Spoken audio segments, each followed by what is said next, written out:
Okay, got that going. So you're not going to let me minimize this. Let everyone know that they're... Yeah, everyone, we're recording. It wants me to tell you that, which is funny. Okay, let's go.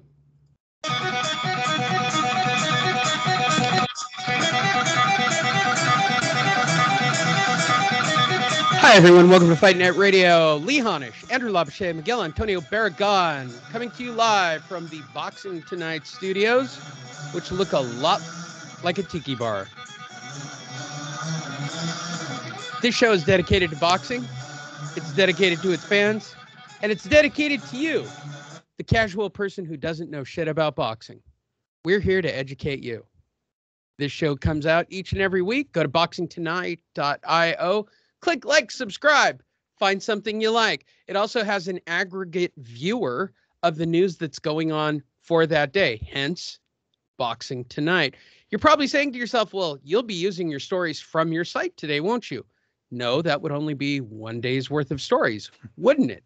That's not how this show works. Today we will be using Boxing Scene, as we often do, to rewind the clock and tell you the past couple of weeks of stories and catch you up on everything going on in the wonderful world of boxing. As we do each and every week, we will start off by checking in with the co-hosts, the two people who know more about boxing than me and probably care a whole hell of a lot more about boxing than me. I start with you, Miguel Antonio Barragan. How are you? Not bad, not bad. Today, if everybody knows, I do have another job, an actual job, I should say, a 9 to 5, and today happens to be my Friday, so can't complain. I like my Fridays. That's good. Are you going to go out and get drunk because it's Friday? Did you put a paycheck in the bank? I feel like that's a country song. Yeah, it sounded like you were just singing some lyrics. It's a lyric from a song. I'm sure it is. No, I most likely will not go out tonight. I mean, we are still in the middle of a pandemic, so I'm not exactly too keen on going out, being in front of a lot of people or being in a large crowds. Yeah, it sounds like you're a bitch. I mean, I clearly went to a super spreader event at the Strat this past week to go see Sammy Hagar. So clearly I am give it 2 weeks. Give it 2 weeks till the symptoms start kicking in. No, I don't have to. I went and played golf on your golf course, and my allergies kicked in so heavily that it didn't matter whether or not. I would think that COVID would be a step up from my allergy problem that I had while I was in Vegas. I don't know how you people live there. Andrew Labouche is our Bay Area representative and close personal friend of the entire boxing community. Andrew, how are you today? Very good. Yes, sir. How's the family? How's life, the universe, and everything? Family's good. Life is good. Yeah. We're all hanging in there. Wow. We will hope that the coffee kicks in by the second story. Here's the format of the show. First and foremost, thank you everybody for clicking like and subscribe and sharing this with everybody. Go to boxingtonight.io. You can follow me and Miguel on Instagram. You can follow him at FightFiendMigs. All of it's posted up at boxingtonight.io, including the up-to-date boxing schedule, which I probably need to update after this show. With all that said, here's how this show works. We rewind the clock. We catch you up on all the news stories so that I guess if you have people you talk boxing with, you will be somewhat knowledgeable, I guess. Maybe. Really, I mean, honestly, during the week, Andrew, okay, I was just thinking about this today.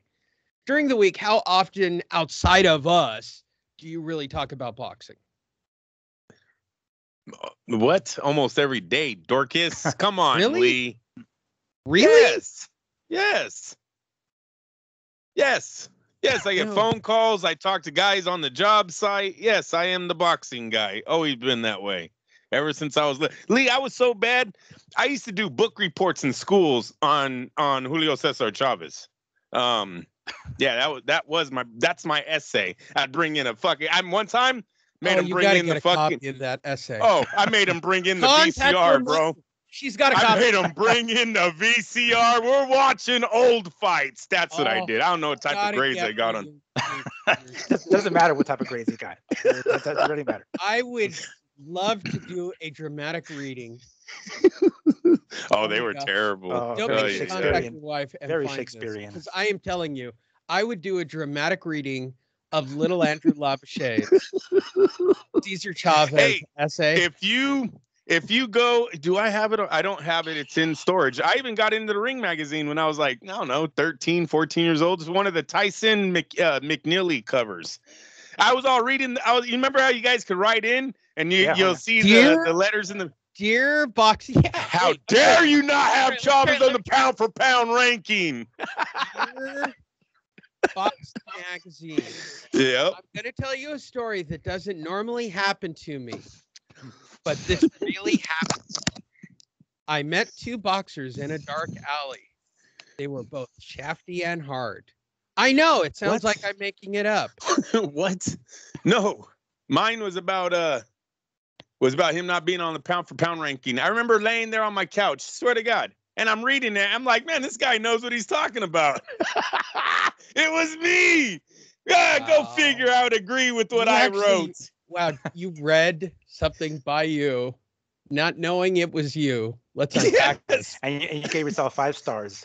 Yeah. Were you literally catching yourself as you read it, going, "My God, this man, whoever wrote this, oh, gotta this grab man is a brilliant boxing man. Give it a little good buddy squeeze. Like, yeah, somebody gets me." And then you read, "Oh shit, I wrote." I was like, "Fuck, it's me." It's like catching yourself, the person who knows the best yourself. Hey, story of life, man. Story of life. Anybody who says differently lies. Hey, if that was not enough of a teaser for you, the new casual fans, there are plenty of other shows out there where you can listen to guys talk over themselves. I'm sure those shows are fun. They seem to get all the guests, too. I don't know how that shit works, but, good for them. This show's a little different. We're going to read the stories. I will then let the boxing expert say something boxing experty, and then I will attempt to say something funny or controversial or both. Sometimes it works. A lot of time it doesn't. And when it doesn't, it seems to be just as enjoyable for those two guys over there when I can't seem to land the jokes that I'm after. So here we go. This is the format of the show. We rewind the clock to cover something we have not covered, which is Lomachenko taking on Comey. It is confirmed for December 11th at Madison Square Garden. Lomachenko, the busiest losing man in boxing, is back at it. He will be fighting December 11th, top rank card, and he's back. So Teofimo can't get a goddamn fight to save his life. Lomachenko, this will be the second or the third fight. Correct me, Andrew. Second since the loss. So he's just moving on. Lomachenko's just moving on. Yeah, no, that's what it looks like. He's fighting an opponent that Lopez already defeated, knocked out, really. That's how he won the title, right? Is Comey? Yeah, one of the titles came from Comey. So, it's cool, but it's also one of his guys that he already knocked out. So it's not that cool either. I really wish Lomachenko would get the Lopez rematch right after Kambosos, but we'll see. How far are we away from the Kambosos fight? 2 weeks. We have stories on it tonight. You know what? What the fuck was he doing at the Canelo fight if he has 2 weeks for his own fight? Never seen that before. You know what? He's trying to contract the AIDS. That's what he's trying to do. Damn, man. Yeah, no doubt. Hey, you know what? You're right about that. Could you imagine if the young man got sick again? Could you? Hey, he should be stripped. He should be stripped of a title if it did happen and they could trace it back to a restaurant or a nightclub or whatever the fuck he's doing out there at the Canelo fight. Yeah, they should strip him of his belts because, that's not professional at all. I totally forgot that fight is just around the corner and he's out here partying in Vegas. There you go. Miguel, excited to see him fight Comey? I am. I mean, we're basically from the Teofimo and Kambosos fight. It's like 2 weeks shy a full year from when what's his name from this fight here. So it's just we're seeing what Lomachenko's trying to do. His last fight was against Nakatani, right? Who gave Teofimo his toughest opponent, or was his toughest opponent to date at the time. So now he's going after another one of Teofimo's opponents. So it's like I don't know. I'm not sure how much better he can do than Teofimo, because Teofimo knocked him out in that first round, right? But still, I think he's trying to sort of make a point. You guys can explain this to me, because clearly I'm an idiot when it comes to boxing. Teofimo Lopez and Lomachenko are promoted by the same promoter, right? Yes. Yep. Yes. So why would Lomachenko go to great lengths of attempting to shame the promoter / fighter when the promoter's the same promoter? Isn't this sort of like, hey, Bob, make it happen? Like, I could be completely wrong, but I would sort of think that Bob Arum has the ability to make the Lomachenko-Teofimo Lopez fight. Yeah, and I Miguel, think that's coming. Yeah. Oh yeah, I think it's coming. I do think it's coming, but Teofimo had this mandatory challenger, right, with Cambosos for the IBF title, so he has to get out of the way. In the meantime, Lomachenko is staying busy. Of course, he's not a spring chicken anymore, so he needs to stay busy and stay in the ring, and which is exactly what he's doing. So I would not be surprised if which we expect Teofimo to get past Cambosos, and then of course here Lomachenko over Comey. Then maybe some sort of showdown for a rematch in 2022. But yeah, I'm sure that's coming eventually.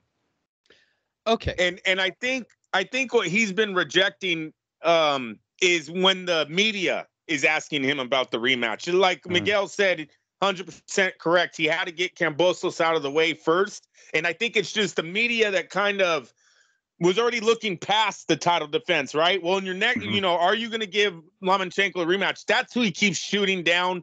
And he's also been asking for the pay raise. This could be a strong arm tactic on Mr. Arum to try to get a little bit more money out of him. But you're right, Lee. I believe when Arum wants to fight, he's going to go ahead and pull the trigger on it. Even though I would like to see Cambosos win an upset in this. Teofimo just don't rub me right anymore. Not like he ever did. That didn't sound right when I said it out loud, but just don't like where his career is going, where his attitude is going. I think you give this guy another big victory, his head blows up even bigger. And so if Cambosos was to win, you know what? He's undefeated. He's young. He's from a different continent, brings more fans to the sport. Let's go. I'm all for it. Oh, okay. Joining us on the show, Top Rank Bob. Listen, now that I got my voice back from Las Vegas, what were you doing in Vegas? Shut up!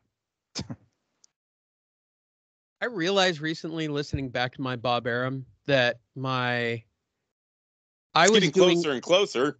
I'll tell you that. It's getting there. It's getting there. Hey, actually, I went back and I watched. Sure. With him going, shut up, you little prick. You're shut up, you little close, prick, bro. Yeah, it's helpful for me. Yeah, fuck her. Fuck her. Yeah. Maybe he listens to you. No, maybe he's trying to do an impression of himself that we does. That might be the new catchphrase. Like, we should have T-shirts made that just say, "Don't test me." Kind of thing. Oh, they're saying that he's taken over the Roger Mayweather. You don't know shit about boxing is now. Shut up, you little prick. Shut up, you little prick. I'm going to have to listen to it repeatedly and work on it. But I was looking at, who's the guy? Larry, what's his name, who used to do all the interviews. And I did a parody of him once.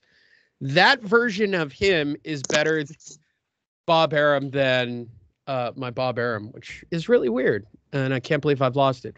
I digress. First time listening or watching the show? Yeah, it's kind of like this for the rest of the way. Yeah, that's how it goes. Exactly. Yeah, that's how it goes. Enjoy. But I pick mainstream stories, so at least when you talk to your one friend about boxing, unlike Andrew, who apparently talks boxing every day, which is fucking nutty as hell. Lee, even when I'm with tech support, I'll ask them where they're from and then see if they know the fighter that's from that area. Oh, it's all day, bro. What, like a party trick? I'm from Plano, Texas. Andrew? Yeah, you like Virgil Ortiz? That's right. That's Wow. right. Wow. Wow. This is a great party trick. I'm from Oklahoma, it's Andrew. it's a I great married my icebreaker. cousin. It's My just name's Skeeter. icebreakers. It's how Yeah. it starts conversations at parties. Wow. That's a great party trick, man. That's a great fucking party trick. Fury on White, WBC president, the Suleiman guy, Mauricio. He says he's going to order the fight, which is really what they've wanted all along since they started talking about it. And then, of course, Dillian White contracted the AIDS and got out of his fight so that he could fight in this fight. And then the guy, Otto Weiland, who was supposed to fight Dillian White, was going to sue everybody, I guess, from wherever he's from, Iceland or whatever podunk place he's from. If you're keeping up on the stories, I'm just keeping you in timeline to all this. And he was going to strongly protest, which, by the way, he clearly doesn't have Netflix. Protesting to any of the Suleimans has been documented on Netflix. I highly recommend going and watching a documentary that will demonstrate protesting means dick in the world of the WBC. And Dillian White, who's just happy to have his opportunity for the first time forever as the number one contender, is going to move forward. So Mauricio is going to ink it. Suleiman told TalkSport.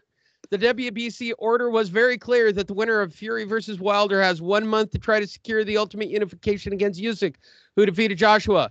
If they are not capable of doing so, the WBC would go with the mandatory, the interim champion, who is Dillian White. Let's make it happen. Chop, chop. All right. This is the question that I really pose based on all this. Mauricio is just a jack off. And obviously, Fury wants an easy fight for his next fight. Dillian White's an easy fight. We've wanted this since day one.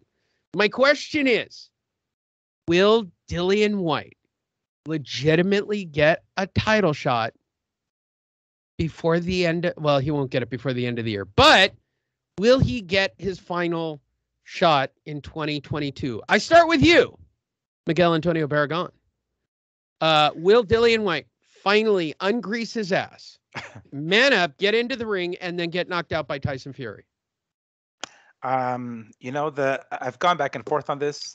The naive fan in me says yes. It's obviously his turn now. Well, it's been his turn for quite some time, and he's at that age where it's like he better start fucking cashing out with the help of course, his promoter. So I think we're at the stage where I think it's time. I'm not sure how many more of these he's got in him. So I'm sure that by this point, Eddie Hearn is like, all right. Oh, sorry, Tommy Hearn. Tommy Hearn is like, okay, fine. We'll give it to you. Go ahead and just get in there and get your ass handed to you by Fury. So, I'm sure White is fine. Well, I feel confident saying that, yeah. Well, it's a stadium fight. It makes $100 million in the UK. It's a insanely over the top, Tommy Hearn / Frank Warren, Bob Arum, spectacular in England where everybody makes a shit ton of money.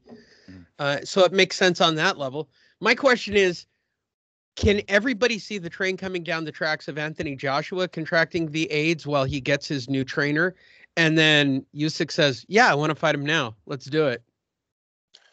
Rematch clause contract, Lee, that can't happen. So it'd be the same situation with the Deontay Wilder and Tyson. Look, you guys both hit it. You guys both hit it on the head. The money is right now.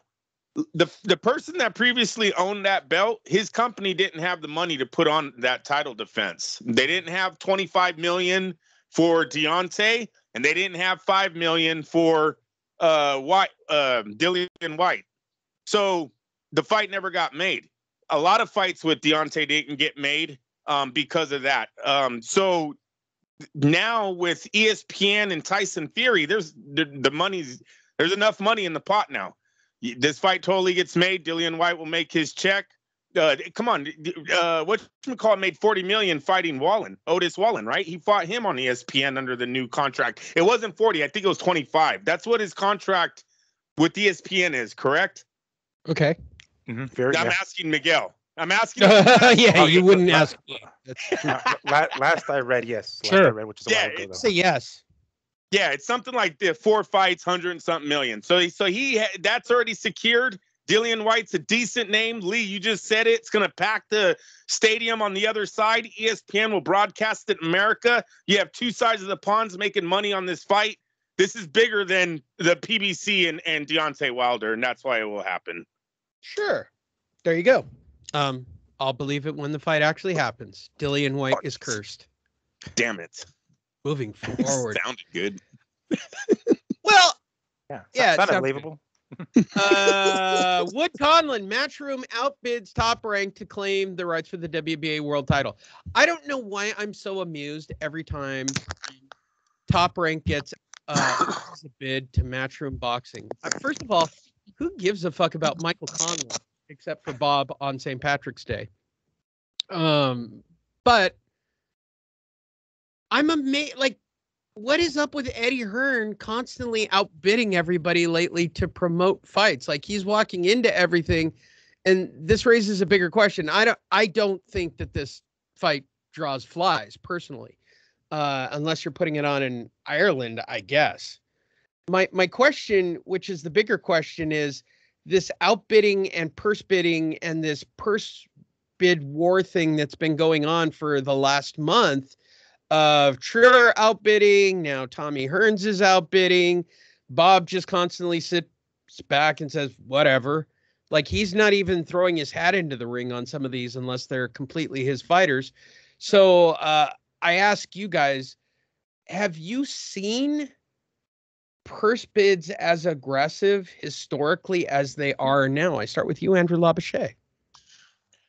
No, and it's really because there's so many people has their hands in the pot now, right? You got PBC who brings their own TV contracts. You got DAZN who brings its streaming contracts, and DAZN is big because they're everywhere, right? They're the ones that have subscribers all over the world. So and then you have ESPN, and their hands are in it. It's the fights that Hearn has won so far. Not barn burners here in America, right? They're not selling out well, tickets. He keeps putting them on in like a prison in England or something. No, like, but even if Bob was to have won Cambosos versus Lopez, that goes to the what's that little arena that right next to the Madison Square Garden? There's the theater at Madison Square Garden, actually. Yeah, that's where that's going to be held at. And this fight right here might even be at a smaller venue than that. Conlon, like you said, Lee, really only interested on St. Patty's Day here in America. No one's really bought it into the kid yet. So I think until we see him lose Crawford Porter or something of that magnitude, then you could say Bob's slipping on this end. But right now, Bob's saving money, and his fighters are getting a lot of free. I guess Top Rank is getting a lot of free publicity on their fighters, having them fight on DAZN and for Triller at one time, and then came back to DAZN. Teofimo's Lopez name went everywhere, and Bob didn't have to lift a finger for any of it. There you go. At Fight Fiend Migs, both on YouTube and Instagram. Your feedback? I don't remember too many of these fights going to fucking purse bid like this, and like this. I mean, right? not recently. It's a weird at least period. It just seems like, yeah, it seems. I mean, is it just the fighters maybe like outpricing themselves to where like the actual promoter is like, all right, let's just let other promoters have a crack at it if they want it. I don't know what the hell is going on with that, and I wouldn't be surprised if this particular fight here takes place at their fight camp or whatever that thing is in Hearn's backyard or whatever the fuck. But I mean, I don't remember, at least not in recent history, that this many fights go to like bid like this now. There you go. And there you go. Something you guys could talk about the water cooler tomorrow when you talk to Andrew. What is Lee talking about? Does this really matter? No, doesn't. But it interested me. Our back-to-back stories that we didn't get to last week. Raleigh Romero removed from the Tank Davis pay-per-view card after sexual assault allegations. I mean, a guy clearly wearing a dead animal on his shoulder. I find it so shockingly hard to believe that he was given a sexual allegation. But the follow-up story, which is my favorite, he accepts the decision as if he had a choice to be removed from the Tank Davis card as if he had a choice, and vows to clear his name. Bet you he doesn't, and I bet you we don't ever hear from him again. That's all I ever wanted to say on this story. Next story, from him Raleigh's directly. in jail. Although the allegations against me are totally false, said everybody who was ever guilty, I will prove that through the legal system, which has never worked for anybody who has a light shade of brown to their skin, I agree that this is in the best interest of everybody involved that I not participate. Like you had a choice, asshole, in the upcoming pay-per-view event. Again, you didn't have a choice, Romero. I just thought I'd say it out loud. Las Vegas's Romero, 14-0 with 12 KOs, was recently named in a sexual allegation filed by Isabel Zambrano, a prior longtime acquaintance. And I'm going to go out on a limb, dick sucker. Zambrano went public with her claim of an alleged incident that took place roughly 2 years ago. Oh, jeez. Oh, wow. Fuck, she waited for. Of course, I can't. I'm not surprised. Anyway, go ahead. Can He I? tried All right, breaking can I up make a with her. personal note to all guys out here? Because this is a guy-driven show. Listen, guys, when you think you're getting away with the date rape and then you become senator, that's when you will find out it was date rape. Okay, I'm just telling you right now. Fuck. There are so many women out there that you guys don't have to be assholes. You don't have to abuse women. You don't have like all that shit. You don't think will ever. She wanted it. Ugh. She was an active participant. What, was she passed out or did you roofie her? This is the classic tale. I would love for it to be wrong, but come on, look at the photo. Guilty. I don't know. Guilty. Yeah, but still, 2 years, man. 2 years is 2 years. We know. Let's be real. Let's be real. For all Let's we be know, real. let's just say She These hooked assholes up with should have him. felt the court looking Yeah, just like that. she hooked up with him. Found out dude is probably gonna make bank at this fight with fucking what's his name. It's like, She- oh wait a yeah. second, let me go ahead and hop on the bandwagon now and claim some shit went down. Because presumably 2 we're all years. innocent until proven guilty, right? We know that's not how it really is. But nonetheless, let's wait till the facts come out and see what really went down. It's not looking too good for Romero. We get that already, but let's see what goes down. But come on, 2 fucking years, fuck All out right. here. No, I think Outside of I me think talking, wait, hold on. Outside of me talking about this story, do you think anybody else is going to continue to talk about this in a week? It depends No. how quickly the facts come out. If they come out in a week, then They're you best not. believe it. They're not. And then The she's going to file boxing a world- civil case.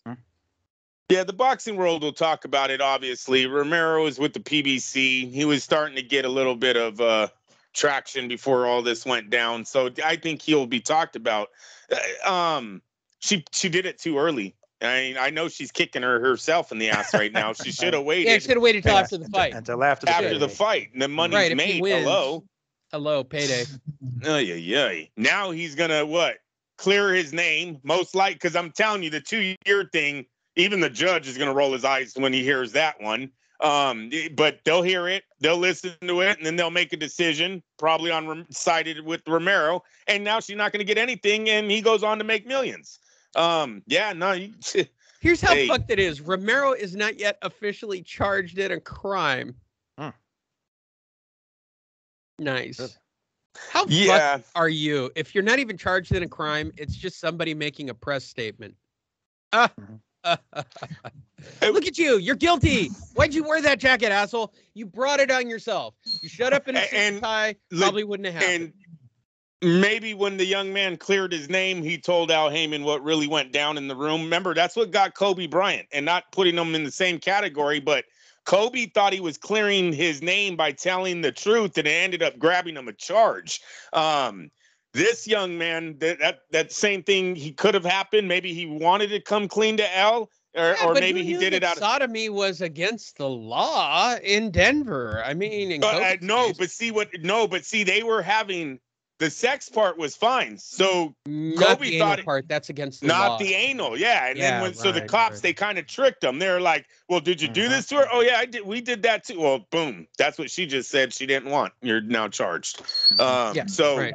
Maybe So this girl works this for Peter also or goes something. down to Andrew's first rule in life.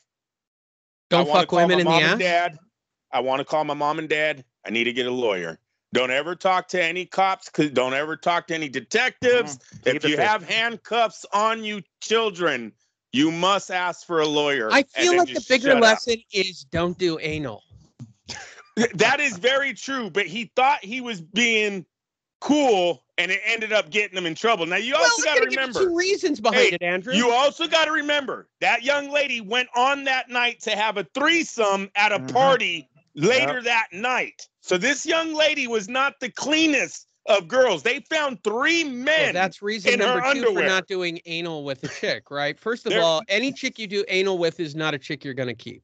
All right. No, let's you just be don't honest. take that home to mom. You're not taking that home to mom. No. Or worse, it's story number 1, which is you go full Kobe Bryant and they're like, no, I didn't want to do it. Fucking dude ass raped me. Just saying. Just a public safety for everybody. If this is your first time listening, welcome to Fight Net welcome Radio. to Fight Net Radio. Now you got a full feel for the show. Hey, I just put this story in because I don't really care that Paulie Malignaggi got a job with Boxer magazine. And I know those of you listening to the broadcast platforms are saying, but Lee, we can't see the picture of Paulie Malignaggi and why you really put this story up. Well, Andrew and Miguel are, and I just want to know, has he always had cheddar cheese teeth like that? Or is this just bad light? I could care less that he's going to be the voice of Boxer or whatever the fuck that is, right? First of all, he's got the weirdest shaped head ever, right? It's like egg shaped and it's like into the back like a cone head. And he's got golden cheddar teeth. Yeah. And I thought at first maybe this was just bad lighting, but this moment was just for me because when I found it, I'm like, maybe I'm crazy. So I start with you, Miguel. Number 1, is his head shaped weirdly? Yes, it is. Yes, it is. He was able to hide it a little bit more when he had the braids or the dreadlocks. When he shaves his head, it's like totally full on blast. So yeah, he definitely has like an oddly alien kind of, Sigourney Weaver type hair. I mean head. And number 2, are his teeth like full English? I mean, what am I missing here? I think it's the lighting. It could be the lighting. I've been next to him several occasions. I never looked deeply into his teeth by any stretch. But I think I would have noticed. Yeah, I would have noticed if they were pretty, cheddar-like. But I want to say it's just the lighting. Andrew, and where are you on head shape and cheddar teeth? I agree with what Miguel said. I believe it's just the lighting. And yes, egg head. Yes, sir. All right, cool. Moving forward. See, it was only a quick stop. Devin Haney, Jojo Diaz agreed to terms for the WBC lightweight title December 4th in Las Vegas. Isn't this the one we just got turned down for? No, that I sent to you, Miguel? It was which one did we get turned down for this week? Benavidez and Crew. I've got all right, cool. We can't even get into that fight. All right, cool. No. Devin Haney and Jojo Diaz agreed to terms for December 4th. I start with you, Miguel, because you're usually the one who likes this kind of stuff on DAZN.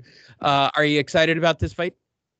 I am 100% excited for this fight. These are the kind of fights that, Haney, we've been asking from Haney before this fight with was it Linares in this last fight. So this is the kind of fight that we want to see out of Haney. We want to see 2 young guys in their prime go at it. And, who better than, what is Jojo the interim champion or what? I don't know, silver champion or whatever champion he is, but puts him in the spot to face Haney for the WBC title. So yes, you best believe I'm excited for this one. You best believe we're going to get it before the end of the year, under a month already. So yeah, I'm hyped for this one.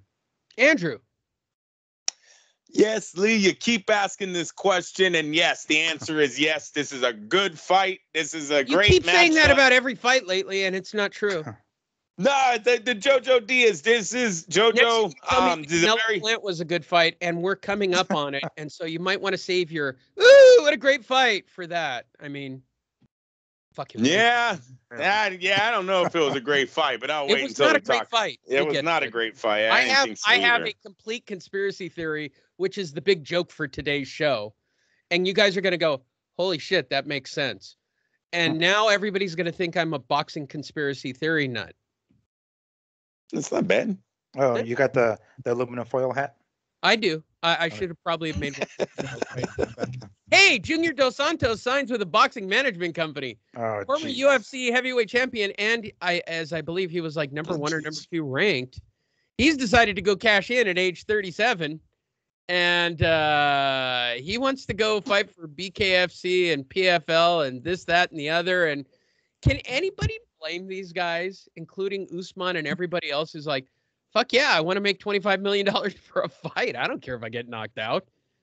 But Well, yeah, I mean, if you've seen what the UFC heavyweight champ tweeted out the other day about he's tired of being broke during training camp or something. Did you guys see that? I mean, stories like that keep hitting the internet. Yeah, of course, all these guys are going to want to at least try boxing if they can. Yes, sir. Why not? Look at what it's done for Jake. I don't know if it's true, but you see Jake Paul, those guys are saying they're the second highest paid. I don't believe it. I don't believe it. But I mean, look at what it's done for their careers. These guys went from $1 million on YouTube to freaking now they're sitting at one of the highest paid boxers. Well, when you've got companies like Triller throwing money at the situation, and by the way, your theory about Triller not having money, Andrew, I didn't put the story in, but did anybody see that Triller hired Metallica for one of their cards to play for half an hour? No. Oh my god. That's at least $1 million a guy for a half hour of them playing. Hot damn. Yeah, but Lee, there's stories out there of them not paying their fighters, so the stuff's not made up. There's you just gotta Google Triller. Pays fighters, Andrew. They're fighters. Well, no, but they're also saying that they paid freaking Mike Tyson $50 million and Roy Jones so many million, and then all of a sudden Roy Jones is not even paid. Who cares? I don't really care about Triller. Triller's going nowhere. Aren't they turning to MMA? I thought they're going to MMA now. They're going wherever they go that draws fans. And apparently it's Metallica with whatever's on after Metallica in their next event. Well, there you go. More power to them. I hope Metallica draws what they're looking for. I hope Metallica gets paid. That's what I hope. Yeah. Gervonta Davis, Isaac Cruz, official undercard for the extraordinary December 5th card in Los Angeles, right? This is in LA at Staples Center that nobody's going to go to. I got to be perfectly honest, because no one's going to go. I could pull this up on the screen right now and tell you that they have not sold a single ticket for this fight. I mean, it's just ridiculous. Let's see if they're going to stack the card, shall we? Keith Eidick from Boxing Scene. Let's see what they plan to put on. They're going to put on, who are they going to put on? It's Gervonta Davis, Isaac Cruz, right? We know that. 20, Cruz, Romero, 26. Once Romero's legal predicament, Cruz, 11 straight, Where's the rest of the card? What a dick. All right, cool. Anybody care about this fight? I know. Yes. No, the fight's going to be, I think the fight's better matchup than the Romero kid, because Isaac Cruz has more of a resume. I was really surprised that he was the backup for a Floyd Mayweather, Al Heyman fighter. You just really don't see this with these guys. I mean, most time the plan B would have been someone ranked in the 50s. Did you ever think that they might be over Gervonta Davis at this point? Well, if Isaac Cruz was signed with Mayweather, I would. I'll bet you he is now. No, well, if it is, then it is. But it's a good fight, Lee. They're both power punchers. They got decent records. They both kind of have the same style, same body frame. So yeah, I'm really looking forward to this one. I think it's gonna be a banger. Okay, Miguel, is it a banger? Yeah, it's going to be fireworks. I don't think this fight is going to go the distance for as long as it lasts. Maybe, I don't know, 3-4 rounds. I don't think it'll get past midway into the fight. But yeah, this is something. I mean, granted, it might be. Chances are it's going to be Davis coming away with the victory here, and he's the one that's going to end up coming out with a knockout victory. But I mean, Cruz, this guy goes in there for the kill. It's like kill or be killed. He goes in there, swings for the fences. So, in this scrap like that, when, punches are flying, who knows what can happen. But chances are, Davis is going to come away with the victory. He's going to be the heavy favorite, of course. But I mean, this fight, it just so happens to land on the 5th, which is the same, if I'm not mistaken, was it the same date as JoJo and Haney, I believe, the 5th? So, yeah, it's going to be quite a day full of lightweight boxing, because they're all, I think this is going to be a lightweight. Yeah, I'm not sure what weight Gervonta and Cruz is going to be at, but yeah, I'm totally excited for this one. Who gives a shit? Wait. This is definitely a fight that I'm going to be looking at and laying some real money down on Cruz. Listen, Gervonta Davis takes way too many punches. We've heard me on this show many times, me talk about his speech and the way when he was just a prospect, the guy seemed like he had already fought for 15 years. Then he fought Leo Santa Cruz, and we all figured out what the fuck was going on. Santa Cruz. Isaac Cruz is one of those. He's gonna land his punches, man. This guy is like a poor man, very poor man's Canelo. But everything is power. Every time he's throwing the hooks, everything's with the intent to knock you out. Power combinations. Fucking Gervonta takes punches off the chin all day. Let's go. I will lay some money on that knockout. Yes, sir. Okay. Well, I got more out of this story than I dare ventured. Moving forward. Crawford Porter pay-per-view undercard is announced. Let's talk about the undercard. What is Bob bringing us? What is the PBC bringing us in this star-studded extravaganza? Well, the pay-per-view will start at 7 p.m., 4 p.m. Pacific. All right. The additional undercard fights will be announced shortly. Well, then why would you say they're announced? God damn it, press releases. All right. Let's see. Dogbo's going to be on the card. Ooh. Isaac Dogbo, huh? Christopher Diaz died old. Shit, Diaz. That's old, yeah. So Dogbo Diaz, huh? Dogbo Diaz will be on ESPN Plus. There's fun. Also, a dude named Falco. You know, the dude from the football movie that was played by Keanu Reeves, Falco. He's fighting on the card. He's a 7-year pro who signed with Top Rank in 2012. He's now 31. This is like the most tragic story I've ever read. Falco, who's 28-0 with 20 KOs, is a 7-year pro who signed with Top Rank in 2012 out of the Olympics. I have never heard of this dude. This is my favorite thing ever, to know that Bob signed somebody and he's never fucking used him. He's 28-0 with 20 KOs. He is a 7-year pro who signed in 2012 with Bob. He's 31. He's knocked out 5 of his last opponents dating back to 2019. He's taking on nobody you've ever heard of, Artur Akavov of Canada. First of all, let's just be amused by this. Did anybody know that Bob has had a 7-year pro who's undefeated with 20 KOs named Falco? Nope. I start with you, Miguel. Absolutely not. Right. Is this crazy? Like, this sounds like a Bob Prodigy story that he'd be all over. Yeah, and you would think what nationality is this? Like, where's this Falco dude from? Like, not you would American. think the first thing. So who gives a fuck? What I'm saying, like, obviously he's not going to be American, so I figured they're going to try to open up a market in wherever country he's actually from, so they give the guy more exposure. But I have never heard of this motherfucker. Yeah, right. Andrew, have you heard of Falco? Andrew Labouche. Oh, Paging Andrew Labouche. We've lost Andrew. Oh. Did he unplug his headphones again? I don't know what he did. Wow, now he's got video. Oh.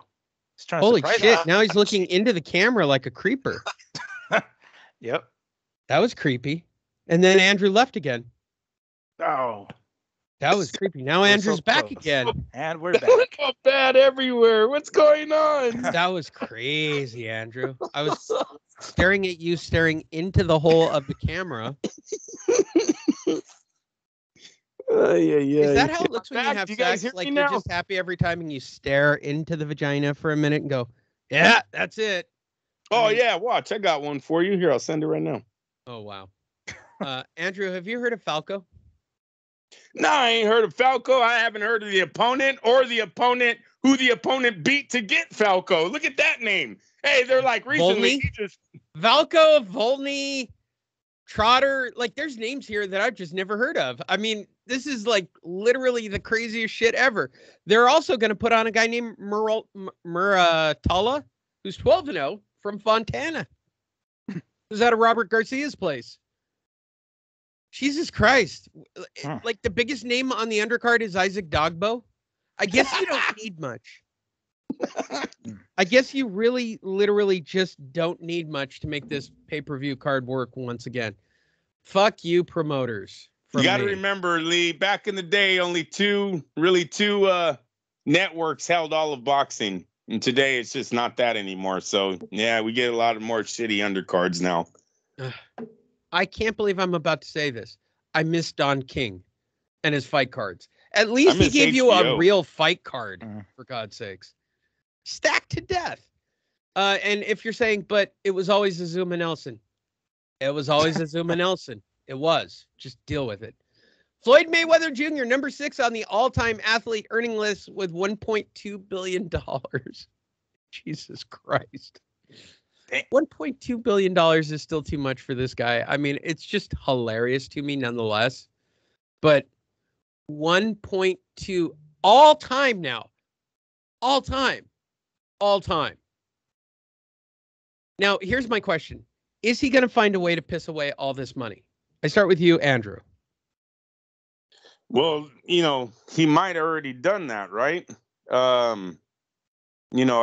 Lee, he has a lot. He's continuing to buy. He hasn't traveled a lot recently, though. Floyd's been kind of quiet with the traveling, but he did go around the world, I don't know, 7 times. So, yeah, I don't know what else to say. I would think that it's hard to spend $1 billion, but, I don't have $1 billion to make that statement.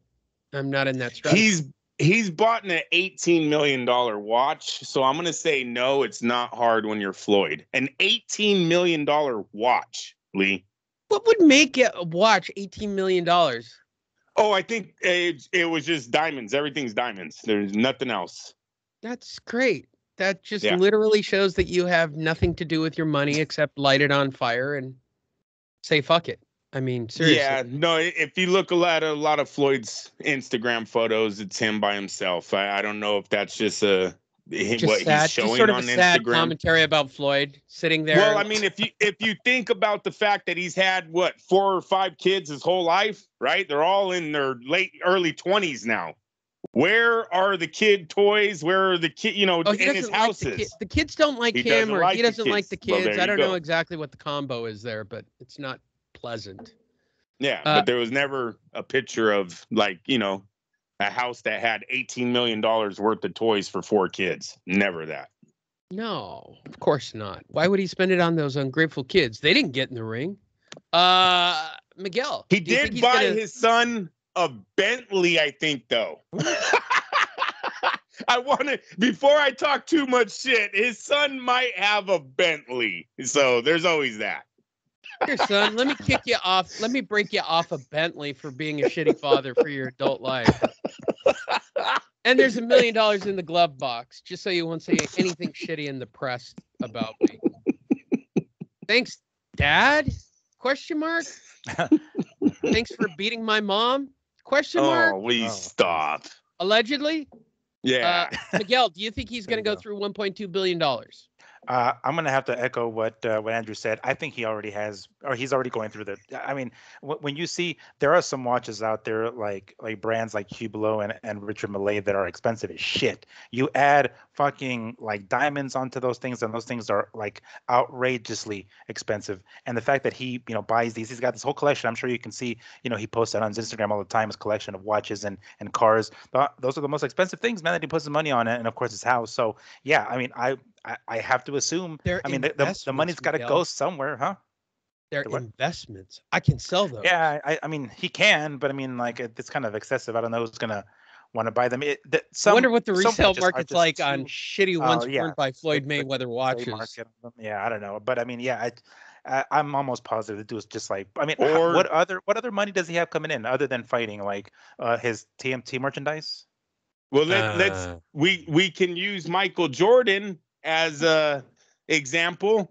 He still owns the house in Chicago, right? Yeah. No one ever wanted to buy that house. It's still on the market. So yeah, that's Michael Jordan. I mean, loved a little bit more than Floyd Mayweather. Floyd Mayweather's no Michael Jordan. He's no Muhammad Ali. Floyd even talks about the cars. Oh, I can resell these. Oh, can you? Like, there's rich men out there dying to be in the car that Floyd Mayweather drove. Come on, that always happens. Yeah, I know. Right? No, it's because but Lee, he's gonna put his name on it. You didn't, come on now, he's gonna sign it, and then you'll spend 3 times what he did, right? Of course, so that when he needs to be cared for from getting hit in the head, whatever. Moving forward, Michaela Mayer and Douchey Madouche fought this Friday night. You guys blew up my phone. First of all, I'd like to be a sandwich between those two, just like Bob. You're right. They were awesome. I didn't know which one was coming or going. The boy, Madouche, or that chick. It was hot. I don't know. I don't think she had a penis. I think they both had vaginas. I think it was great fun. All right. So you guys watched Mama Douche and Mayor. You guys watched it. I'll start with you, Andrew. Feedback? I could go down as a candidate for fight of the year and throughout all of boxing, not just women's boxing. The reason why is because this was a unification match. Both ladies were champions, and I mean, they threw over 1,000 punches. Correct, Miguel?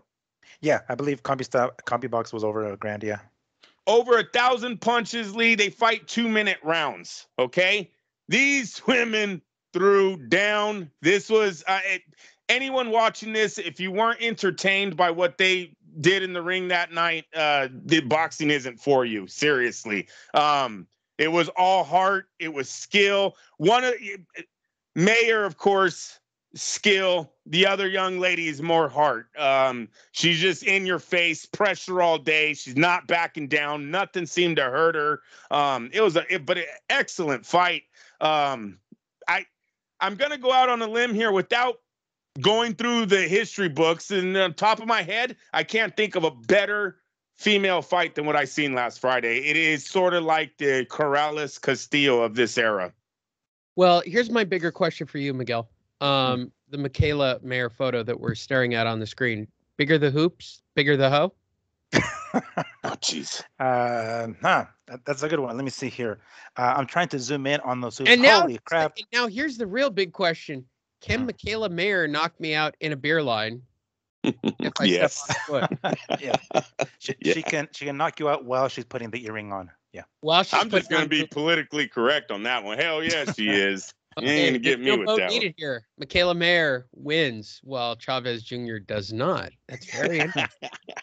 So what we're saying on the show is Michaela Mayer is tougher than Julio Cesar Chavez Jr., which is hilarious callback moment.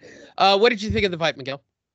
Well, it was super entertaining. I mean, from the jump, these women understand that shorter rounds means they have to go out there and fewer rounds and shorter rounds. They have to get the job done quicker, right? They don't have the kind of they aren't able to afford to give away rounds. And the fact that there's 10 rounds in this championship fights for women, so they came out basically guns blazing as soon as the bell rang. Specifically from I was going to call her the challenger, but she's not a challenger. She had the title at the time. Marmaduke. She came out, yeah, Marmaduke. She came out banging right off the bat, and I kind of feel like maybe Mayer was a little surprised by that. Like she wasn't expecting her to come out, throwing as many shots so early. And Mayer did her best to keep up. And as soon as she got the clue, like, oh shit, this is punches are throwing, let me wake the fuck up. She did exactly that and started landing her own. And damn, it was a killer scrap. Like basically the boxing equivalent there was an MMA fight, a UFC fight between two females, Joanna Jędrzejczyk and Zayli, I can't pronounce her name, Zayli Wang. So they fought back in January, I think 2020, and that was a killer fucking scrap. Like it's one of those kind of fights. Like if you watch this fight here, it would be extremely weird if you're not entertained by the fact these guys are throwing, or sorry, women are throwing punches. There was very, very little clinching. Primarily was from Mayer every time Hamadouche got close enough to land her shots, because Mayer had the height advantage, she had the reach advantage, and she was doing what she could to keep Hamadouche at the end of her punches, and Hamadouche was trying to basically smother her. So the few times that there was some clinching, it was by Mayer, but by and large there was very little clinching, and it was extremely entertaining. I've watched it like twice since then.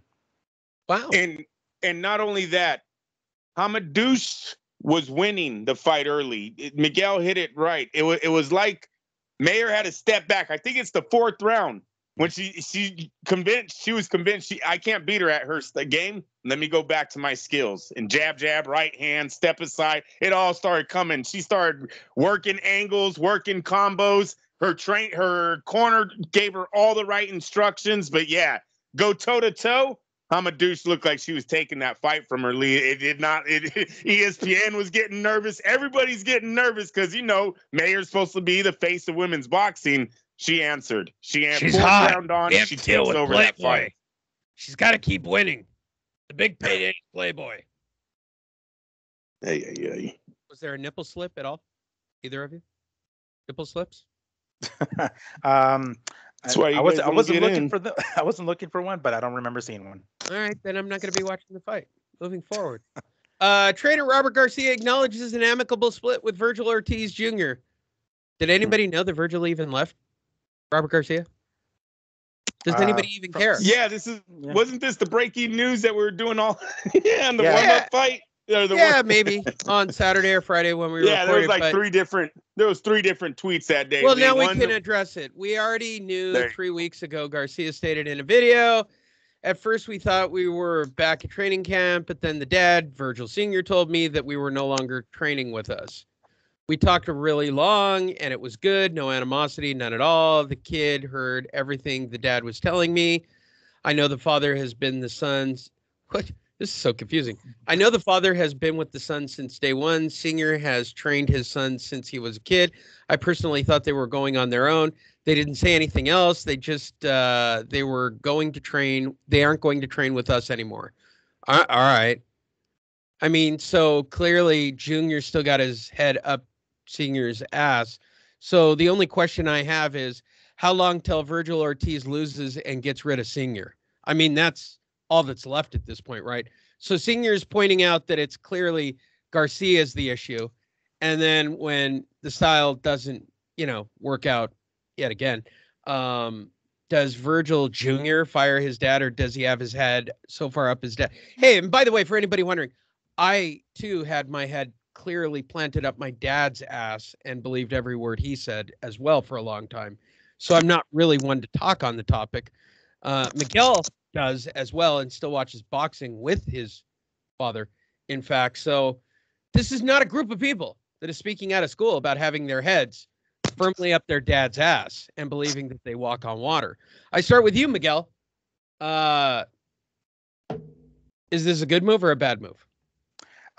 It's tough to say. The general consensus, or the I guess the idealism is you let's see here. You stick with what brought you to the dance, right? You don't break what's not broken. You don't try to fix what's not broken. If he's gotten this far with the camp, with Garcia, then what happened? Something had to have happened behind the scenes that we're not too familiar with, or we don't know what's going on. It sounds like there's some sort of beef, some sort of drama. Like a power move? Exactly? Maybe I don't know, but the fact that he's come this far, and usually this kind of stuff happens when usually when the fighter loses or something like that, right? Then it's right. Like he understands that there's some sort of change that needs to be done or needs to happen in his camp. But I mean, as far as I understand, nothing like that has happened. I mean, obviously he's still undefeated, so he hasn't lost yet. But what exactly could be going on? It has to be some sort. We have to assume it's some sort of power move. I mean, did what Senior else look at the bills and finally go, "We're paying Robert Garcia how much?" Yeah, I don't know. What has he done? I've done all the work. It's just when there's too many. What Andrew mentioned earlier, when there's too many hands in the pot, when there's too many people in his ear, it's pulling him in every which way direction. And I mean, unfortunately, he's the one that's in the center, and he's the one that's the burro that's making the money. So it's going to fall on his shoulders. I don't think it's going to look good for him in any direction. If he's being pulled in his father's direction or in Garcia's direction, I mean, what is it going to do? It's going to stick with his family, of course. Is he? We'll find out. I mean, because all this pushing and pulling is clearly setting him up to be in an epic loss. It's setting up too many things outside of the ring that isn't going to allow him to focus on what's going on inside of the ring. God, I hope so. I love it when that happens. Andrew, any insight on head up ass of dad here? I kind of like the angle of maybe Robert Garcia charges too much to just be it's fun, right? Physical trainer. Yeah. Listen, to me, Robert Garcia brings nothing to the table when you talk about changing his fighters. Like, you remember Nacho? There used to be a certain style that Nacho Bernstein brought. There was a certain style that Emmanuel Stewart brought to his gym, to his fighters. They would all know, oh, yeah, he comes from Kronk. So, yeah, that's one of Nacho's guys. What is the Robert Garcia? What is their style? I mean, they've had Margarito, they've had Donaire, they've had Victor Ortiz, they've had Mikey. None of these guys fight the same. They all whatever natural gifted abilities they had going into his gym is what they seem to show in the ring. There's no specialty that Garcia. I haven't You don't really like been Robert Garcia to begin with, Andrew. I'm gonna kind of float that way, yeah, because I just don't see anything special, and they do charge top dollar. I mean, so yeah, maybe his dad's saying, I can keep you in shape. We need to find someone that's going to help you grow. I don't need someone to just put you in fighting shape. So yeah, I'm not really a big fan of the Garcias, and you could just look at Mikey Garcia's career. Yeah, he's been successful in the fact that they made money, but some of these guys want to do more than just make money. They actually want to get in unification matches and championship matches and make a legacy, right? They're in boxing for different reasons than the Garcias, who, to me, sometimes they take the easy fights, the easy way out. We don't need the $5 million payday if we do $2.5 million paydays. To me, that's how they are, and maybe the Ortizes want more in boxing than that. So I'm not mad at the move at all. There you go. Moving forward. Frank Warren expects Jake Paul versus Tommy Fury to bring in the numbers. All right, so for those of you living under a fucking tree or in the woods, apparently this Jake Paul Tommy Fury thing is going to happen, and on December 18th, and it's even going to be like a Showtime pay-per-view, which is even fucking crazier. What am I missing here? Like, is there any chance that a real fighter like Tommy Fury, who's a real fighter, lose to Jake Paul whatsoever? But he's not. Tommy Fury is not a real fighter. He's go ahead, Miguel. Am I out of character saying that, or out of line saying that? I mean, the realist, if that so far, if that's the best we can describe it, the realist boxer that Jake Paul has been in the ring with, yeah, I would say yeah. But to say a real one, I mean, I don't know. It's what the fuck is his record anyway? Let me 7-0 up here. 7-0. Okay, so it's something. Yes, it isn't a former mixed martial artist, retired mixed martial artist who has more of a fighter's heart. But I mean, it's the closest. That's the next. If we're going to look at, obviously his past opponents and then to now, they're getting better. And this is just the next step. And I think, yeah, I don't know if we can go as far as to say he's like legitimately, a solid fucking, what is it, a sound boxer. Yeah, he's not. But I mean, it's the next thing. It's the next best thing. It's the closest thing to a legitimate boxer, I guess. All right. Moving forward. He's 7-0. He has no amateur background as far as Olympics or anything. He's Tyson Fury's little brother. And the last time I checked, that doesn't make you a boxer, a good boxer. So while he does have a 7-0 record, I think we've heard our host on this show, Lee Honish, say he can get anybody to 20-0 if you give him the right money. So the fact that I can.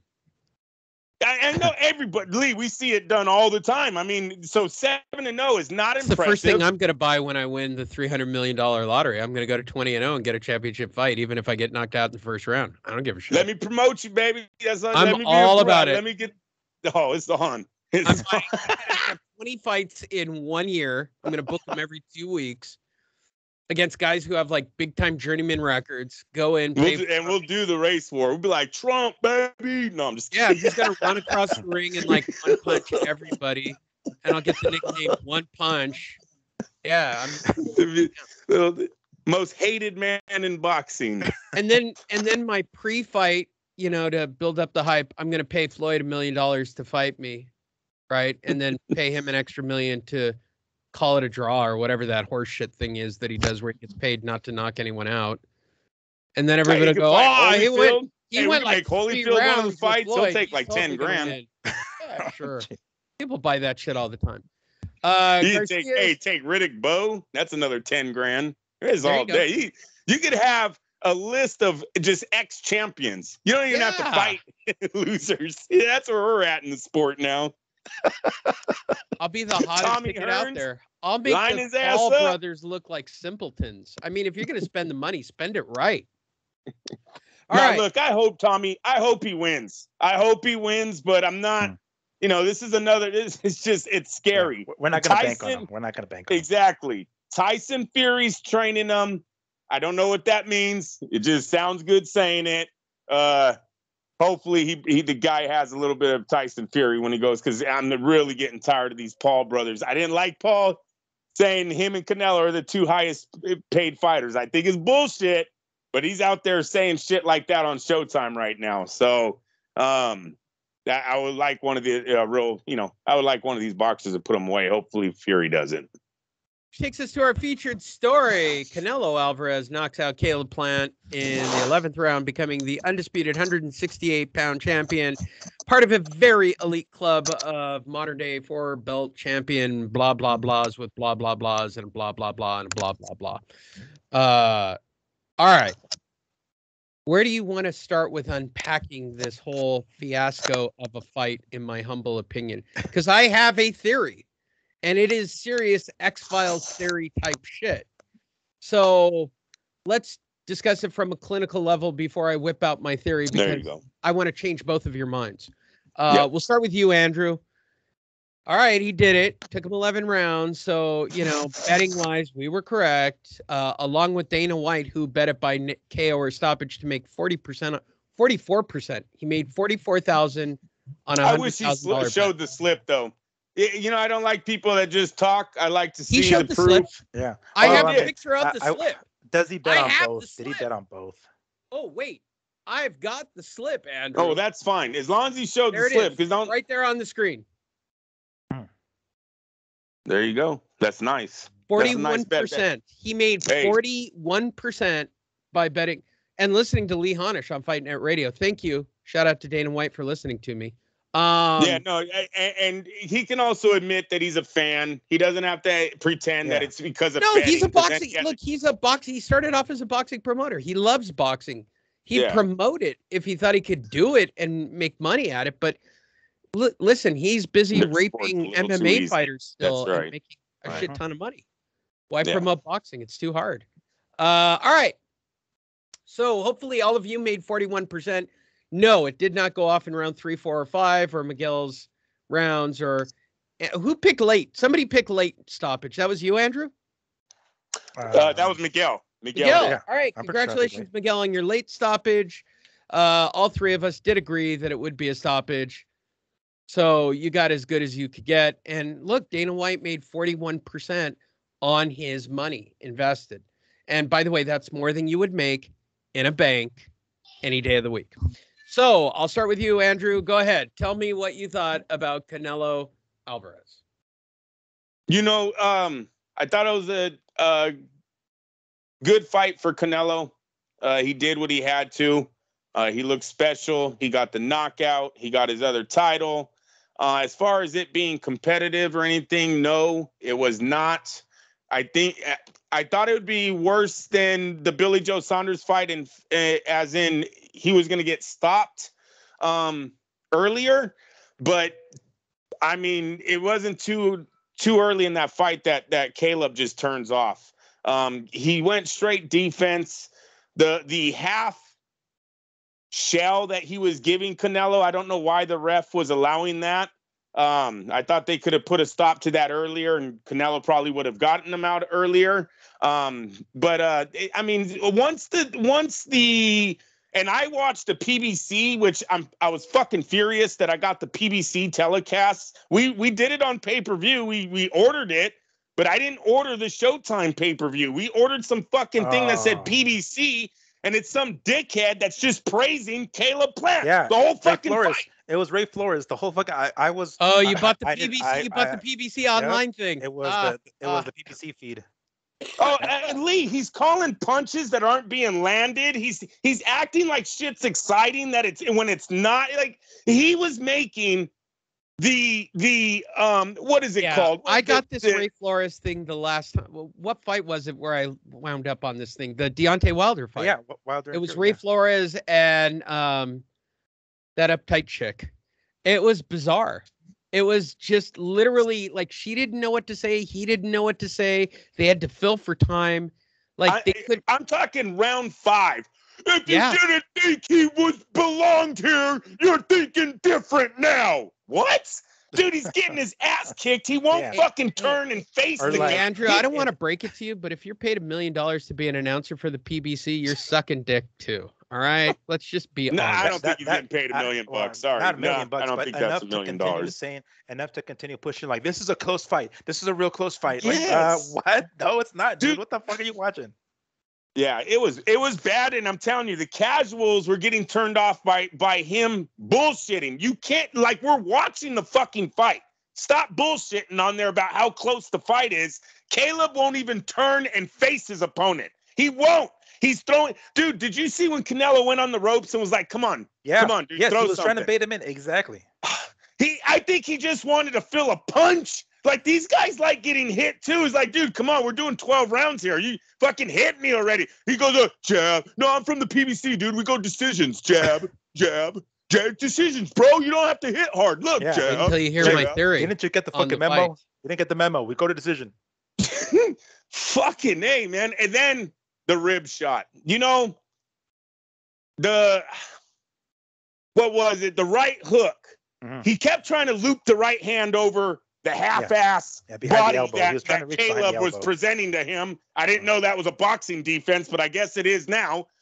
He kept giving him the overhand right, but because of the size difference, Canelo wasn't getting there. Oh, but he got to that body. Oh, listen, you guys, the body shot is what ended the fight. The body shot 2 rounds before the fight ends. Caleb is he's done with taking any right hands to the body. He's literally taking right hands to the face now. Please don't hit my body. When you watch the knockout, he hits him with the left hook. He gets him hurt, hits him with the right hand. Caleb's like, all right, I'm going to bend over. Hits him to the body. Fuck you, I'm out. But the body was purple during the fight. I only imagine what it looked like the next day, what it looks like today. Great way for Saul to figure that out on the fly. You're not going to give me your face. I'm going to kill the left side of your body. We go home. And that's it. I'm going to change your thinking in just a moment, Andrew. Miguel, go ahead. Well, I mean, we expected this fight to, all three of us predicted the fight was not going to go the full 12 rounds. I was thinking 9/10. I was off by a round. That ultimately ended in the 11th. It was not entertaining by any stretch of the imagination. We texted over a couple of times.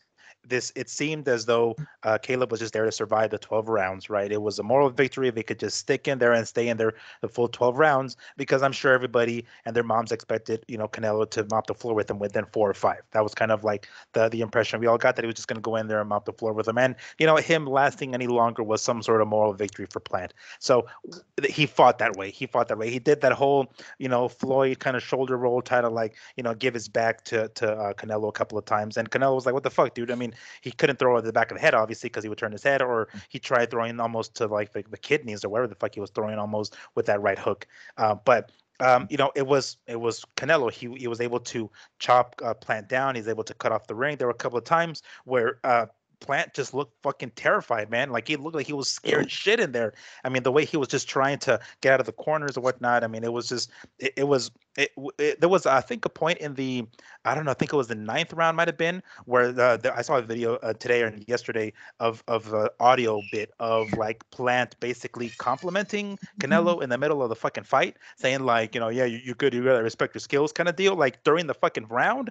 Like, what the fuck? It looked like he was trying to he knew knew the KO was coming. He's like, let me go ahead and play the nice guy and get a little bit of sympathy. So when the time comes that he knocks me the fuck out, he has a little bit of sympathy for me, and he doesn't fuck me up as bad. That's how it came across when he was, giving Canelo props in the 9th round, I think it was, in the middle of the damn round. So, whatever.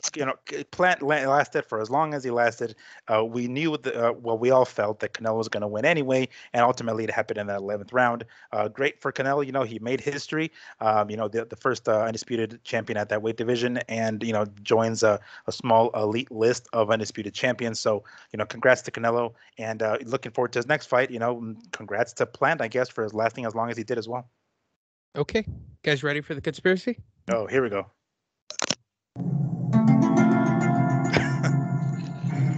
Here's my conspiracy. I say that Al Heyman, to make this fight, asked Canelo to milk as many rounds as he could. The Caleb Plant is such a shitty fighter that Canelo was basically sparring and trying to keep this guy upright. But he sucks so bad that he still got knocked out. And to back that proof up, what does Canelo say after the fight? Caleb is a good fighter. Wait, you have more proof? Caleb Plant, I showed I belong at the top level. Dispute my theory. Dispute it. Go ahead. Tell me I'm wrong. Because I'm telling you, he should have wiped the floor with this guy in rounds 1, 2, and 3. Because this is bullshit that it went 11 rounds. It's bullshit. I'm telling you, he milked this fight. I'm straight up saying it. Well, Canelo milked this fight. I mean, I'm not arguing against it because that sounds pretty plausible, but you do need a cooperative opponent, and Caleb was not that. No, Caleb he was not backpedaled cooperative. like He a finally motherfucker, fell right? down. All he had to do was stay on his feet, and he couldn't Right. even do that. But I'm saying, like, early in the fight, he wasn't trying to give Canelo anything. He was covering up. He was initiating clinches whenever he could and threw back whatever he could. But I don't know. It's not too far of a stretch. Never exchanged, not one time. Yeah. He was not timid. One time He was did extremely ever timid to let his hands go. Yeah. It was fucking jab, move around. It was total last the round, so you can tell everyone I was in there at the best. Read his tweet, man. Right. That was the plan. And Canelo promises not to knock me out, but he's such a piece of shit that he got knocked out anyway. And that very well could have been, even though he put a whooping on that side of the body, man. Like, that body was changing colors, you guys. And I know Caleb's white. It's not hard to do, but fucking purple, I could see red. But it was like he bruised that man's body before the fight was even over. It was already like, God, I could only imagine what that looked like in the morning. And the last punch, he just falls. He just falls to the ground. It's not the right hand. He's still standing when the right hand lands. He's not going down. When he hits that body, oh, fuck this. I'm fucking done. He tried to protect it all night. It did that one shot after. Can you imagine how tender that side was after Canelo's hitting it like a fucking heavy bag? Because that's all you gave him. That's all. So 11 rounds straight, he hit the side of your ribs like a heavy bag. Could you imagine what it felt like in round 11? He couldn't miss. He put so much into those fucking body shots. He landed just like a heavy bag. He knew he wasn't gonna miss. He put hella power into those fucking body shots, and you could imagine how his ribs felt the next day. He was hitting them, and then Caleb would look at the ref. Hey man, oh, that's my ribs, huh? Fuck. He look at, hey man. He's like, dude, he's got to hit you somewhere, bro. You're not giving him the face. You're fucking turning away from him. What do you think he's going to do?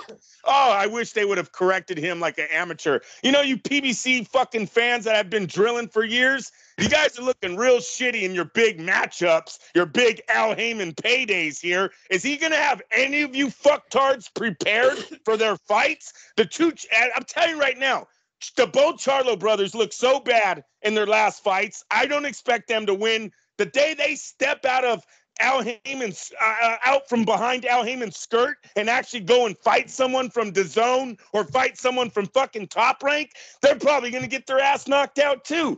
Caleb looked like shit. Deontay Wilder looked like shit 3 times. I mean, come on. This is a fucking joke, man. These guys, did you guys see what happened to Charlo in the stands? With Hurd, his altercation with Hurd? Yes. Now, listen. The Charlos have been punked before. Daniel Jacobs, I don't know which Jamal, I don't know which one it was, but Daniel Jacobs punked him years ago. Last Saturday, Lee, Jarrett Hurd walked up and smacked one of them. Just slapped him right in the face. Dude, he doesn't even fucking go after the guy. He's like, oh, man. He goes and gets behind his brother. His brother puts down the drink. He's like, what's up, dog? What's up, what's up, dog? Motherfucker, the punch has been thrown. There's no more what's up. He's hit your brother. Are you going to retaliate? Nope, don't retaliate. What's up, dude? Yeah, I'm right here. Got punked. These two blood lions only. They're fucking bullshit, man. They're going to get mollywopped as soon as they step up. Mollywopped in November 20th. Fucking if I feel the title of the show. What Caleb Plant got mollywopped. Oh my God! What's it? Spence. Spence ain't fought anyone. Everyone keeps on his jock. Watch when he fights fucking someone out of the PBC. He's gonna get handled too. I mean, it's just right now. The whole PBC fucking platform is garbage, man. These guys are fucking gifted titles. You know, whatchamacallit? Caleb, oh, I'll be champion again. Yeah, no shit, dude. There's like fucking 4 WBA titles. There's 3 IBFs, 3 WBCs. Don't worry. Al Heyman's definitely going to get you one of those titles again. Not impressive, bro. You know what's impressive? You fighting Canelo and actually trying to fight him like, I'm not going to say a fucking man, but seriously, what you were doing in the ring, that was amateur. You couldn't get away with that shit in the amateurs. They'd be like, son, turn around. Son, you're supposed to face your opponent. Hold on, break. Stop. Face your opponent. Stop doing that. We're going to stop the fight if you keep turning your back. They'll tell you that in the fucking amateurs. 2 things. Number 1, Caleb will be champion again when Canelo leaves the division, most likely. And number 2, right now, all of PBC's weight is on Sean Porter's shoulders. Got this coming fight with fucking Crawford. So we're all gonna look at he's gonna be the flag bearer right now for PBC because it's so systematically as PBC fighters fight outside of the PBC, they keep getting knocked off one by one. Mollywopped. What was it? Mollywopped. Yeah, They keep getting mollywopped. Did Caleb, let's go with Caleb's own explanation. Did he show that he belongs at the top level? No, he did not. In my opinion, no. The fight was not competitive at all. I don't think he ever exchanged with Canelo. He never got Canelo's fucking respect. Dude, no. He's good enough for PBC, man. Go over there and fight your Durrells, fight your Utes and your fucking Truax, fight all those fucking dudes that Bob Arum's already ran through. Bob Arum had all of those guys. He already ran through them, gave them to Al Heyman, and you guys went and built a career over there off of that shit. You stepped out of your comfort zone, and, to me, it was a beatdown. You want to give them a round or 2, whatever. Beatdown 9-2, 11-0. I don't really care. It was a one-sided fight that the other kid looked nervous in about for more than half of it. I think it's round 5 or 6. Hey, Ray Flo, if you didn't think he belonged here, you were wrong. Oh, here we go. Participation trophies. Fuck, I'm done. Miguel, did he show that he belongs at the top level? If he belongs to the top level, which he didn't prove then in his fight with Canelo, I feel like maybe he hasn't quite proven that yet, because we are talking about the cash cow of boxing and Canelo, right? This is a unique experience. Even at the weigh-ins, after when he was talking with Jim Gray on the stage, he looked startled. He looked uneasy. Like it looked like he was just not ready for that big spotlight. That's how he looked. So whether we can say he isn't or isn't, doesn't belong there, maybe not now, maybe later on, who the hell knows? He's going to have more of these, maybe these kinds of experiences or fighting these top-notch guys if he continues to win, of course. But understandably, this has happened with a lot of guys, with Manny Pacquiao and with Floyd Mayweather. When they have their opponents, this is like the biggest stage they've ever been on, and it's probably a thing of too much too soon. Probably it's just like, holy shit, this is really happening, and they're kind of like stuck in the, or they're caught off guard by the moment. It's like a big deal. So does he belong there? Maybe not yet, because he still is a very skillful fighter. He still can whoop someone's ass. Shit, maybe not Canelo's, obviously, but it's just like, I don't know. If he proved anything, it's that maybe down the line he will belong up there, but as of right now, no. Somewhere down the line, how much more? Yeah, I mean, that's a really whenever Canelo leaves the weight division, and once again the belts just disperse amongst the people, maybe he'll get himself under the strap at that point. PBC will get him a rematch with Caleb Truax. He'll be fighting Durrell. Like let's say he'll be fighting Andre Durrell on fucking the only Fox. Who stepped up after the fight was the dog. Like Durrell said, "Yeah, I want next on Canelo." I'm like, when I didn't even put the story in because it's so outlandish that he actually feels he should be next for an undisputed shot at 168. And secondly, the odds would probably be more lopsided in Canelo's favor than they were in the Caleb Plant fight. I mean, no, listen, if you're, I guess, the Daniel Jacobs, you're looking at Caleb Plant right now. I think Jacobs beats him. If I'm Eddie Hearn, I'm trying to get any of Munguia, Rosado, Gabriel Rosado, the winner of that, or Triple G. Triple G. What does Triple G have to fear of Caleb? His jab? What do you have to fear? What did he show us? It's like, dude, I don't know. Those sweet hands of his were lightning. Motherfucking Amir Khan did better than Caleb Plant did. Does anyone understand that? Amir fucking Khan did better than a Caleb Plant did. So, no, if I'm anybody in the middleweight, super middleweight division, promoter, fighter, I'm all looking at Caleb right now. Oh, yeah, you're special? Here, come on, I'll fight you. Let's go. Ain't nothing special about that. Good job, Andrew. We needed to end on a strong note. So what's next? Which is the biggest question? Who can Canelo fight? Because clearly, if I was Canelo, I am now not going to fight anybody of any caliber at this point, and I'm going to start making $10 to $20 million a fight and set it on cruise control. He's done with Eddie Hearn, right? He doesn't have to deal with heavy promotions anymore. Canelo can handle his own promotions from here on out. Keep it simple. Fight all over the planet, and probably make $20 million a fight and start racking up some cash. Where would you put him next, Andrew?